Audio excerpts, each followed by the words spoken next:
हमारे YouTube channel में आपका स्वागत है। जय हिंद। डियर स्टूडेंट्स, आज हम क्लास 9 साइंस 11 मार्च की परीक्षा आंसर की का एनालिसिस करते हैं। सबसे पहला क्वेश्चन है गति का सबसे साधारण प्रकार है। तो इस क्वेश्चन का आंसर हो जाएगा सरल रेखीय गति, जो सबसे साधारण है। 0 मान हो सकता है। तो दूरी का विस्थापन का, तो इसका आंसर हो जाएगा दूरी का भी और विस्थापन दोनों होगा। इस प्रकार इस क्वेश्चन का आंसर हो जाएगा ए और बी दोनों।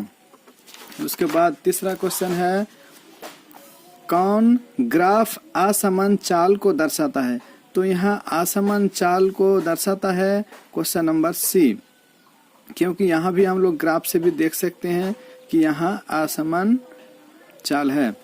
उसके बाद चलते हैं क्वेश्चन नंबर 4, निम्न में किसे जड़त्व का नियम भी कहते हैं। तो हम लोग जानते हैं कि जड़त्व का नियम को गति का प्रथम नियम भी कहते हैं। उसके बाद चलते हैं 5 नंबर क्वेश्चन में 24 केजी द्रव्यमान की वस्तु पर 96 न्यूटन का बल लगने से उत्पन्न त्वरण होगा। तो इसको हम लोग 96 को 24 से डिवाइड करेंगे तो हम लोगों का बनेगा 4, जो मीटर पर सेकंड स्क्वायर होता है। उसके बाद आता है केजी मीटर पर सेकेंड मात्रक है, हो जाएगा संवेग का मात्रक। उसके बाद 7 नंबर क्वेश्चन में है सार्वत्रिक गुरुत्वीय स्थिरांक को दर्शाते हैं। तो ये हो जाएगा बड़ा जी, यानी बड़ा जी से हम लोग सार्वत्रिक गुरुत्वीय स्थिरांक को दर्शाते हैं। उसके बाद आता है 8 नंबर क्वेश्चन, चंद्रमा पर 6 केजी द्रव्यमान की वस्तु का भार कितना होगा। तो इस क्वेश्चन का आंसर हो जाएगा 9.8 न्यूटन। उसके बाद चलते हैं जूल पर सेकेंड किसका मात्रक है। तो जूल पर सेकेंड शक्ति का मात्रक होता है, जिसको हम लोग संक्षिप्त में वाट भी कहते हैं। क्वेश्चन नंबर 10, 1 केजी की वस्तु को कितने ऊंचाई तक उठाने में 9.8 जूल ऊर्जा व्यय होती है। तो इसका आंसर हो जाएगा 1 मीटर। यानी ये भी एक सूत्र है, ये भी एक क्वेश्चन हो सकता है कि 1 केजी को 1 मीटर उठाने में कितना जूल ऊर्जा की आवश्यकता होती है। तो यह हो जाएगा 9.8। तो इस 11 नंबर, यदि किसी वस्तु का संवेग दूना कर दिया जाए तो उसकी गतिज ऊर्जा क्या हो जाता है। तो गतिज ऊर्जा 4 गुना हो जाएगा। क्वेश्चन में है तरंगे किसका स्थानांतरण करती है। तो इसका क्वेश्चन आंसर हो जाएगा ऊर्जा का। उसके बाद 13 नंबर में है यदि क्रमिक संपीड़न एवं विरलन की दूरी 5 सेमी है तो तरंगदैर्घ्य का मान वही 5 सेमी ही इसका आंसर हो जाएगा। उसके बाद है निम्न में कौन पदार्थ नहीं है।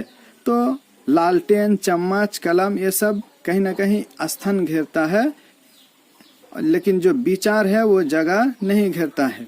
इस विचार है वो जगह नहीं घेरता है। इस प्रकार इस क्वेश्चन का आंसर हो जाएगा सी, विचार।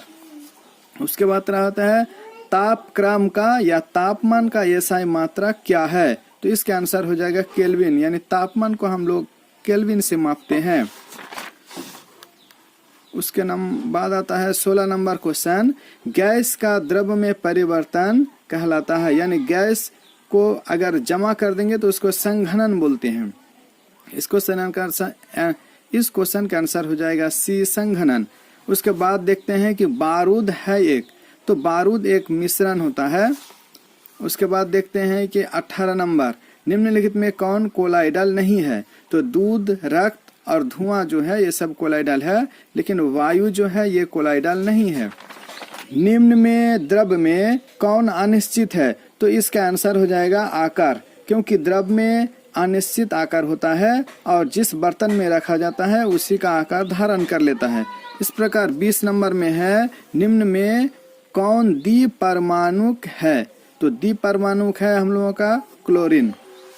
उसके बाद आता है सल्फर डाइऑक्साइड के 21 नंबर SO2 के एक अणु में सल्फर एवं ऑक्सीजन के भार का अनुपात क्या होगा। तो इस क्वेश्चन का आंसर हो जाएगा 1:1, यानी 1:1। उसके बाद आता है नाइट्रोजन गैस के लिए रासायनिक प्रतीक है। तो अगर रासायनिक प्रतीक पूछा है तो ये N हो जाएगा।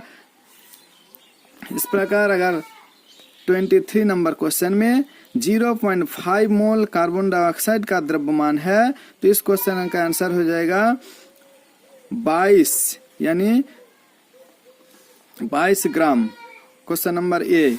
उसके बाद है उत्कृष्ट गैसों की संयोजकता कितनी होती है। तो उत्कृष्ट जो गैस है या जो आखिरी गैस है वो पीरियोडिक टेबल में लास्ट में पाया जाता है, तो जिसका आंसर होता है 0, यानी इसका जो संयोजकता है वो 0 होता है। उसके बाद आता है 25 नंबर क्वेश्चन, किसी तत्व के समस्थानिक में किसकी संख्या भिन्न होती है। तो समस्थानिकों में संख्या जो भिन्न होती है वो न्यूटन की होती है। उसके बाद आता है निम्न में कौन सा इलेक्ट्रॉनिक विन्यास विद्युत धनात्मक तत्वों का है। तो विद्युत धनात्मक यानी दान करता है, तो यहाँ पर अगर देखेंगे तो ये हो जाएगा, जिसका ये होता है मैग्नीशियम। इसको अगर हम लोग तोड़ेंगे तो 282 यानी ये 2 को दान कर देता है, इसीलिए ये धनात्मक हो जाएगा। इस प्रकार आता है कि गुणसूत्र बने होते हैं, तो गुणसूत्र डीएनए का भी बने होते हैं और प्रोटीन का भी होते हैं, इसीलिए आंसर हो जाएगा डी, डीएनए और प्रोटीन। उसके बाद है प्रोटीन का संश्लेषण कहाँ होता है। तो ये सब राइबोसोम में होता है प्रोटीन का संश्लेषण। उसके बाद है कोशिका का अपशिष्ट निपटाने वाला तंत्र है, तो ये हो जाएगा लाइसोसोम, यानी लाइसोसोम जो है वो कोशिका का आत्मघाती थैले भी कहते हैं। इसके बाद आता है एक संयोजी ऊतक है, तो रक्त एक संयोजी ऊतक है। अच्छा, रक्त के तरल भाग को क्या कहते हैं। तो रक्त के जो तरल भाग है उसको प्लाज्मा कहते हैं। उसके बाद आता है असमतपी जंतु है, तो यहाँ पर जो भी है सब असमतपी जंतु है, इसी प्रकार इसमें इनमें से सभी आंसर हो जाएगा। उसके बाद आता है मछली के हृदय में कितने कक्ष होते हैं। तो मछली के हृदय में 2 ही कक्ष होते हैं, जबकि मानव के शरीर में, मानव के अगर पूछते तो 4 होते। आर्थ्रोपोडा समूह का एक जंतु है, यानी इनमें से जो केकड़ा है वो आर्थ्रोपोडा समूह का एक जंतु है। 35 नंबर, सजीवों की मौलिक इकाई क्या है। तो सजीवों की मौलिक इकाई कोशिका, यानी क्वेश्चन नंबर डी है। क्वेश्चन नंबर इसका डी है, कोशिका। उसके बाद है जिन रोगों की अवधि कम होती है उन्हें कहते हैं, तो उसे तीव्र रोग कहते हैं। अगर लंबे समय तक रहते तो उसको हम लोग बोलते हैं दीर्घकालिक रोग। जीव मंडल का निर्जीव घटक है, तो वायु, जल, मृदा ये सब निर्जीव घटक है और ये सभी है। इस प्रकार इनमें से सभी इसका क्वेश्चन का आंसर हो जाएगा।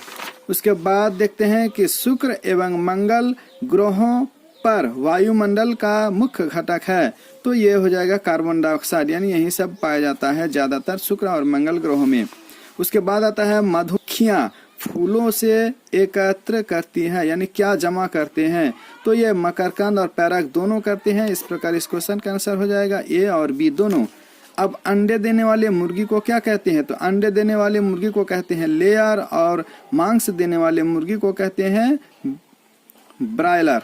तो इस प्रकार इस क्वेश्चन का आंसर बी। इस प्रकार हम लोगों का 40 क्वेश्चन खत्म हो गया। सब्सक्राइब करके रखे, ज़्यादा से ज़्यादा शेयर, लाइक, कमेंट करे। Thank you.